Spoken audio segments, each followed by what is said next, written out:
চুলের ক্যাচার কোথায় খুলে পড়ে গেছে, মানে আমার চুলটা এতটাই সিল্কি হয়ে গেছে ন্যাচারাল। হ্যালো বন্ধুরা, আজকে আমি একটু তোমাদের সাথে এলাম তোমাদেরকে একটু আপডেট দেওয়ার জন্য। কি করব, কাজ নেই। আমি এসেছিলাম ইন্দাস বাঁকুড়ার ট্রেনটাতে, তো আবার যাব, কিন্তু যাওয়ার ট্রেনটা আধ ঘন্টার উপর লেট। কি করব খুঁজে পাচ্ছি না, তারপর প্রচণ্ড গরম। আর এই গরমেতে না বসে থাকতে পারছি ঠিক করে, না দাঁড়িয়ে থাকতে পারছি, কোনো কিছু ভালো লাগছে না। তাই ভাবলাম একটু চলে আসি ভিডিও করতে, তাই চলে এলাম ভিডিও করতে।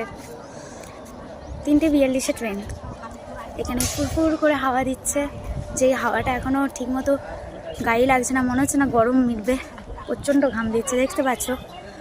উফ, তার উপর তো আমার চুলের ক্যাচার কোথায় খুলে পড়ে গেছে, মানে আমার চুলটা এতটাই সিল্কি হয়ে গেছে ন্যাচারাল শ্যাম্পু দিয়ে আমার চুল ধুয়ে ধুয়ে, যে আমার চুলের ক্লিপ কখন ফুস করে পড়ে গেছে চুল থেকে, আমি বুঝতেই পারিনি।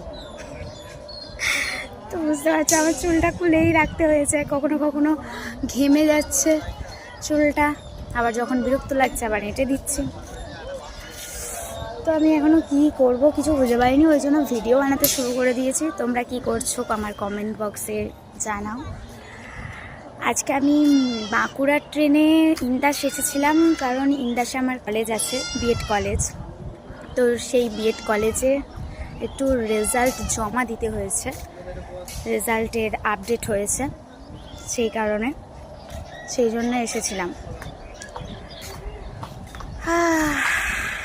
এবার ঠান্ডা ঠান্ডা হাওয়াটা লাগছে।